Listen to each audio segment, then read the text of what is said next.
Hello दोस्तों, आप सभी का डिस्कस निंजा में स्वागत है।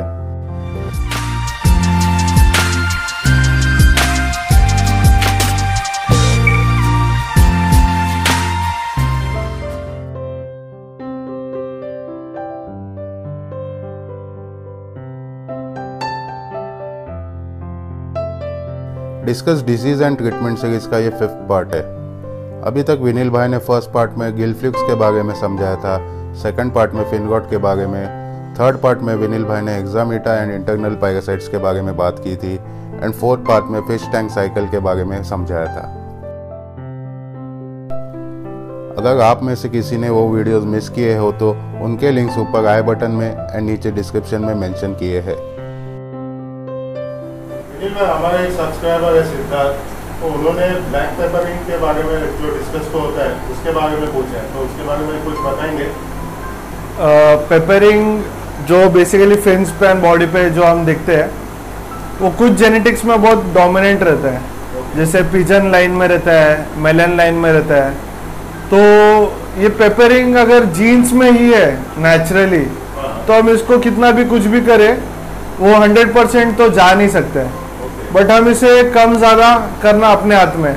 जैसे डिस्कस का एक टेंडेंसी है कैमोफ्लेजिंग, तो ये मतलब पता नहीं कितना प्रैक्टिकल है, बट मैंने नोटिस किया है कि मेरे एक्सपीरियंस में जब डार्क बैकग्राउंड रहता है डिस्कस कैमोफ्लेज करने को ट्राई करता है एंड वो ब्लैक हो जाता है। तो पेपरिंग जिसमें है, जो जीन्स में पेपरिंग है वो ज़्यादा पेपरिंग शो करता है। तो जैसे पिजन लाइन हो गया, रेड मेलन लाइन हो गया, वो लोग पेपरिंग शो करेंगे। और अगर कोई ब्लू वेरिएशन लाइन है, ब्लू लाइन है, तो वो लोग डार्कर ब्लू हो जाते हैं। That is also part of camouflaging. सिर्फ वो पेपरिंग नहीं हो रहा है, वो डार्क हो रहा है। बट ब्लू का एक अच्छा है कि वो डार्क होते हैं तो और अच्छे दिखते हैं, लेकिन जो पिजन लाइन है वो पेपरिंग होते तो गंदे दिखते हैं। तो उसके लिए हमें वो चीज़ ध्यान में रखना है कि लाइट बैकग्राउंड रखे for pigeon line, red melon line, तो आपका फिश नेचुरली मतलब पेपरिंग नहीं रहेगा। हाँ, अगर जेनेटिक्स है उसमें पेपरिंग का तो आप कितना भी कुछ करो तो उसका पेपरिंग हम नहीं निकाल सकते। वो इवेंचुअली अगर उसका ब्रीडिंग ब्लड लाइन अगर जितना अच्छा रहेगा वैसे वो पेपरिंग कम होते जाएगा। थैंक यू विनील भाई। Yes, welcome. विनील भाई, मुझे इन जनरल ऐसे ही पूछना था, डिस्कस फिश या कोई भी फिश सोते हैं क्या? अभी जैसे डिस्कस फिश सोते ये नहीं बोल सकता हूँ मैं, बट जब लाइट्स ऑफ कर देंगे हम तो वो स्टिल हो जाएंगे, वो बॉटम में आके सेटल हो जाएंगे, स्विम करना स्टॉप कर देंगे, शांत हो जाएंगे। तो इससे क्या होता है कि उनका मेटाबॉलिज्म भी स्लो हो जाता है, स्टॉप भी बोल सकते हैं, स्लो हो जाता है, स्टॉप हो जाता है। एंड जैसे नेचर में 24 आवर्स तो लाइट रहता नहीं है, दिन में सूरज रहता है तो लाइट रहता है, शाम को डार्क होता है, तो नेचुरली फिश आके बॉटम पे सेटल हो जाते हैं, शांत हो जाते हैं। इसको हम सोना भी बोल सकते हैं, मतलब वो लोग के फिश के लैंग्वेज में स्लीपिंग बोल सकते हैं, बट एक्चुअली वो लोग सो नहीं रहे, वो लोग सिर्फ रेस्ट कर रहे हैं, उनका मेटाबॉलिज्म स्लो डाउन कर रहे हैं ताकि वो लोग एनर्जी कंजर्व करें, क्योंकि रात को वो लोग फूड तो नहीं ढूंढ सकते। एंड नेचर में ऐसा होता है कि वो लोग को फूड ढूंढना पड़ता है, तो सर्वाइवल ऑफ द फिटेस्ट का कंसेप्ट आ जाता है। तो जो फूड ढूंढता है, खाता है, पीता है, वो सर्वाइव कर देता है। जो मच्छी वीक रहता है, कमजोर रहता है, जिनको फूड नहीं मिलता है, वो इवेंचुअली पेरिश हो जाता है, मर जाता है। तो नेचर में मैंने पढ़ा है ऐसा कि एक स्मॉल डिस्कस से बड़ा एडल्ट होने के लिए उनको 2 से 3 साल लग जाते हैं, बट हम वही कैप्टिविटी में क्या कर रहे हैं, उनको 1 से 1.5 साल में ही उनको एडल्ट स्टेज तक पहुंचा रहे हैं। दिस इज बिकॉज हम उनको फूड इतना दे रहे हैं, ओवर फीडिंग करते हैं ताकि उनका ग्रोथ भी अच्छा हो जाए, वाटर चेंजेस करते हैं ताकि उनका अमोनिया लेवल कम हो। हाँ, आप बोलेंगे नेचर में तो वाटर अवेलेबल है, बट नेचर में food is not available in abundant, उनको हंट करना पड़ता है खुद से। तो सिर्फ जो वही फिश एडल्ट स्टेज तक पहुंचते हैं जो फूड के लिए compete कर सकते हैं एक दूसरे के साथ।